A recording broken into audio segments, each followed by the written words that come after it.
ഹരേ രാമ രാമ രാമ ഹരേ ഹരേ, ഹരേ കൃഷ്ണ കൃഷ്ണ കൃഷ്ണ ഹരേ ഹരേ.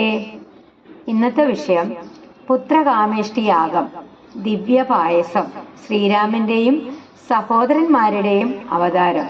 ശ്രീരാമജയം. പ്രിയ ഭക്തജനങ്ങളെ, ഇന്നലെ നമ്മൾ കേട്ടത് രാവണന്റെ അധർമ്മം മൂലം ഭൂമിയും ദേവന്മാരും ദുഃഖിതരായതും മഹാവിഷ്ണു ദശരഥ മഹാരാജാവിന്റെ പുത്രനായി അവതരിക്കുമെന്ന് വാഗ്ദാനം ചെയ്തതുമായിരുന്നു. ഇന്ന് ആ ദിവ്യ അവതാരത്തിന്റെ തുടക്കം കേൾക്കാം.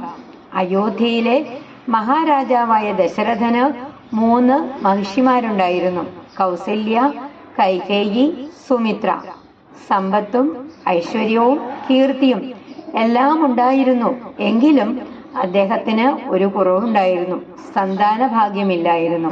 ഒരു ദിവസം ഗുരുവായ വസിഷ്ഠ മഹർഷി രാജാവിനോട് പറഞ്ഞു: അല്ലയോ മഹാരാജാവേ, അങ്ങ് വിഷമിക്കേണ്ട.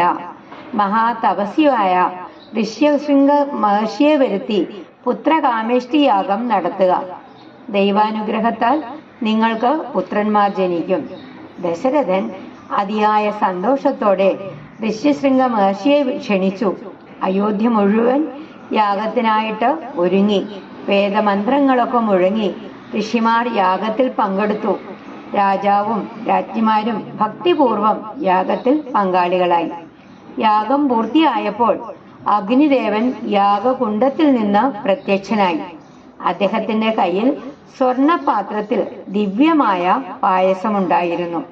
അഗ്നിദേവൻ ദശരഥനോട് പറഞ്ഞു: ഇത് ദേവന്മാർ നൽകിയ അമൃത സമാനമായിട്ടുള്ള പായസാണ്. ഇത് നിങ്ങളുടെ രാജ്ഞിമാർക്ക് നൽകുക.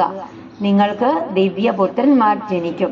ദശരഥൻ ഭക്തിയോടെ പാത്രം സ്വീകരിച്ചു. ആദ്യം പായസത്തിന്റെ പകുതി കൗസല്യാദേവിക്ക് നൽകി. ശേഷിച്ച പകുതിയുടെ ഒരു ഭാഗം സുമിത്രയ്ക്ക് നൽകി. ബാക്കി കൈകേയിക്ക് നൽകി. അവസാനം പാത്രത്തിൽ അവശേഷിച്ചതും അദ്ദേഹം സുമിത്രയ്ക്ക് നൽകി. അങ്ങനെ ദൈവനിശ്ചയപ്രകാരം കൗസല്യയിൽ ശ്രീരാമൻ ജനിച്ചു. കൈകേയിയിൽ ഭരതൻ ജനിച്ചു. സുമിത്രയിൽ ലക്ഷ്മണനും ശത്രുഘ്നനും ജനിച്ചു. കാലം കഴിഞ്ഞ് ചൈത്രമാസത്തിലെ ശുക്ലപക്ഷ നവമി ദിനത്തിൽ പുനർവസു എന്ന നക്ഷത്രത്തിൽ ശ്രീ മഹാവിഷ്ണു ശ്രീരാമനായി അവതരിച്ചു. അയോധ്യ നഗരം മുഴുവനും ആനന്ദത്തിൽ മുഴുകി. ദേവന്മാർ പുഷ്പവൃഷ്ടി നടത്തി. ഗന്ധർവന്മാർ ഗാനം ആലപിച്ചു. അപ്സരസുകൾ നൃത്തം ചെയ്തു. എല്ലാ വീടുകളിലും ആഘോഷം നിറഞ്ഞു. ശ്രീരാമൻ സാധാരണ ഒരു രാജകുമാരനല്ലായിരുന്നു. അദ്ദേഹം ധർമ്മത്തിന്റെ സാക്ഷാൽ രൂപവും കരുണയുടെ ഉറവിടവും സത്യത്തിന്റെ പ്രതീകവുമായിരുന്നു. ലക്ഷ്മണൻ ചെറുപ്പം മുതൽ രാമനെ വിട്ട് ഒരു നിമിഷം പോലും അകന്നിരുന്നില്ല. ഭരതൻ ധർമ്മിഷ്ഠനായ സഹോദരനായി വളർന്നു. ശത്രുഘ്നൻ ഭരതനോടൊപ്പം എപ്പോഴും നിന്നു.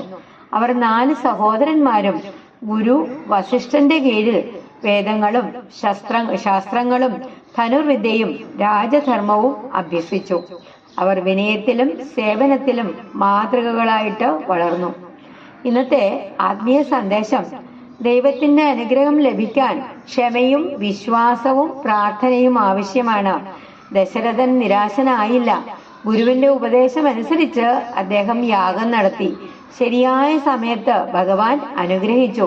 നമ്മുടെ ജീവിതത്തിലും ദൈവത്തിൽ വിശ്വാസം കൈവിടാതെ ഗുരുവിന്റെ ഉപദേശങ്ങൾ അനുസരിച്ച് ജീവിച്ചാൽ അനുഗ്രഹം തീർച്ചയായിട്ടും ലഭിക്കും.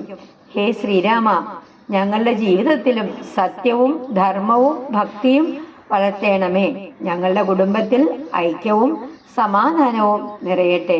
ശ്രീരാമ ജയ രാമ, ജയ് ജയ് രാമ.